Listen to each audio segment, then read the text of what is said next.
Hai, Assalamualaikum warahmatullahi wabarakatuh. Nama diberi Nura Akidah binti Muhammad Asri, nombor metrik 058309. Hari ini saya akan menceritakan tentang siapakah pemilik atau pencipta rumah Istana Kelly yang dikenali sebagai Kelly Castle. Rumah Istana Kelly atau Rumah Kelas telah dibina oleh seorang peladang getah yang terkemuka Scotland bernama William Carey Smith yang berasal dari kampung di Scotland yang dikenali sebagai Kelas. Ketika berusia 20 tahun, beliau bertemu dengan seorang pemilik tanah yang bernama Alma Baker yang telah memenangi konsesi dari pemerintah negara untuk meneroka 360 hektar hutan di Perak. Dengan keuntungan yang besar yang dibuat daripada perniagaan bersama dengan Alma Baker, Smith mula menanam pohon getah dan menceburi industri pelombongan timah, menjadi pemilik perumahan Quinta Kelas dan Quinta Kelas Steam Dragging Company. Kemudiannya, beliau kembali ke Scotland untuk berkahwin dengan Agnes iaitu isteri tercintanya dan dibawa ke tanah Melayu. Tahun berikutnya, pasangan ini digunakan seorang anak perempuan yang bernama Helen, tetapi William Smith terlalu mengharapkan seorang anak lelaki sebagai waris untuk mengambil alih kerajaan itu. Setelah bertahun-tahun, akhirnya Agnes telah melahirkan seorang anak lelaki yang bernama Anthony. Bagi merayakan kelahiran Anthony, William Smith telah memutuskan untuk memulakan perancangan membina istana yang besar yang digelar sebagai Kelly Castle sempena rumahnya di Scotland. Assalamualaikum warahmatullahi wabarakatuh. Nama saya Nur Hidayah binti Kamaruddin, nombor metrik 058165. Saya akan menceritakan mengenai sejarah pembinaan Kelly Castle. Sejarah pembinaan Kelly Castle ini bermula setelah kelahiran anak lelaki keluarga Smith yang bernama Anthony. Hal ini bertujuan bagi meraihkan kelahiran tersebut. Akan tetapi pembinaan tersebut terhenti seketika atas sebab tertentu dan telah beroperasi semula setelah memperolehi dana yang diwarisi oleh Agnes pada tahun 1908. Oleh kerana terlalu taksub dengan agama Hindu dan budaya India, Smith merancang untuk membina istananya mirip seperti seni bina orang-orang Madras dengan semua batu bata dan bahan binaan diimport dari India. Beliau juga telah membawa seramai 70 orang pekerja mahir daripada Madras, selatan India untuk pembinaan rumah agam tersebut. Selepas Perang Dunia Pertama tamat, sejenis wabak iaitu Spanish Flu telah merebak daripada Eropah hingga ke Asia Tenggara dan telah menjangkiti para pekerja. Dan hal ini telah mengakibatkan ramai para pekerja meninggal dunia dan ia juga sedikit sebanyak memberi kesan kepada pembinaan tersebut. Pada tahun 1926, William Smith telah meninggal dunia akibat menghidap penyakit pneumonia pada usia 56 tahun. Agnes, iaitu merupakan isteri kepada William Smith, kemudiannya pulang ke Scotland bersama dengan anak-anaknya. Beliau telah menjual rumah agam tersebut kepada syarikat British bernama Harrison and Corsfield. Assalamualaikum, saya Wan Nurin Sajidah binti Wan Ramlan, nombor metrik 058546. Pada bahagian saya akan menceritakan seni bina Kelly Castle. Ciri-ciri seni bina yang terdapat pada bangunan Sekretariat Kolonial di Kuala Lumpur juga turut diselitkan dalam pembinaan Kelly Castle bagi mengatasi masalah suhu panas dalam rumah yang menjadi isu kepada Agnes. William menggunakan dinding batu yang tebal selain laluan berkoridor yang akan membantu pengudaraan yang baik. Seterusnya, jenis bahan yang digunakan untuk membina Kelly Castle. Kebanyakan bahan binaan hiasan seperti batu marmar adalah diimport dari India, manakala jubin yang digunakan pula diimport dari Itali pada tahun 1904.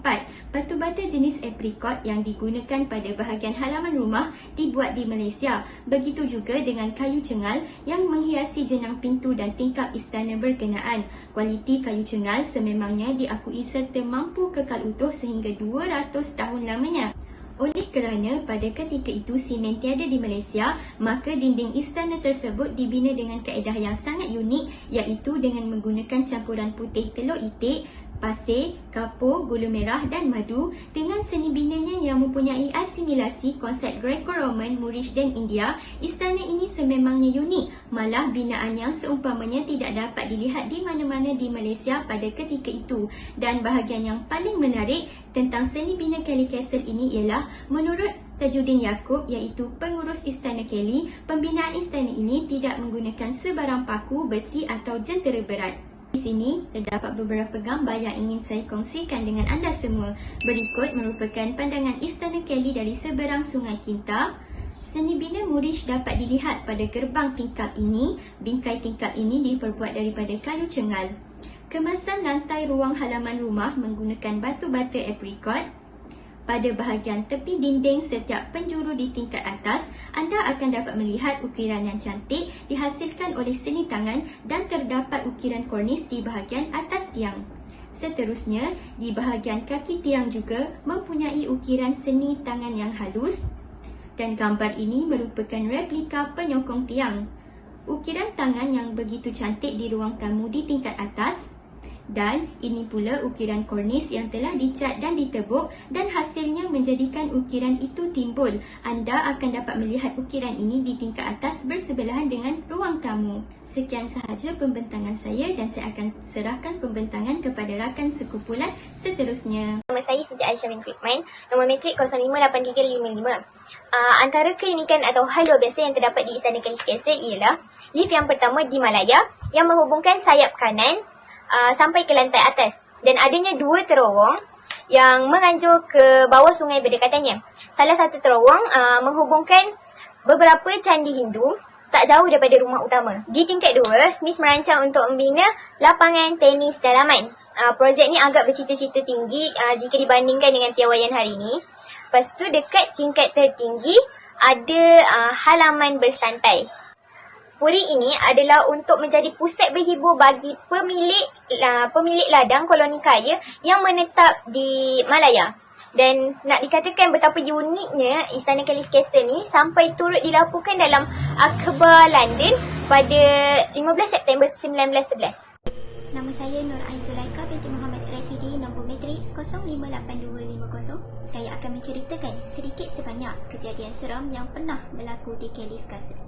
Ada sepasang pasangan suami isteri dari Kanada yang telah berkunjung ke Kelly Castle untuk menangkap gambar kelawar pada waktu malam. Dan setelah selesai sesi penggambaran pada waktu tengah malam, isterinya ternampak kelibat seorang lelaki yang dipercayai menyerupai William. Dan pada masa itu dikatakan jemaah hantu William ini sedang berdiri dan termenung di tepi tingkap. Pada tahun 1995, terdapat satu kumpulan lelaki yang telah datang ke Kelly Castle untuk membuat lawatan buat kali pertama. Tetapi mereka telah dihalang masuk oleh seorang pengawal keselamatan dan ia mengatakan bahawa Kelly Castle telah pun ditutup. Semasa mereka hendak bergerak pulang, barulah mereka sedar yang pengawal keselamatan tadi tidak mempunyai kaki dan melayang-layang menuju ke pondok keselamatan. Ramai juga yang pernah dengar suara kanak-kanak perempuan yang sedang menangis di koridor istana, terutama menjelang waktu petang. Dan tidak kurang juga, ada yang nampak kelibat seorang perempuan di koridor tersebut pada waktu malam.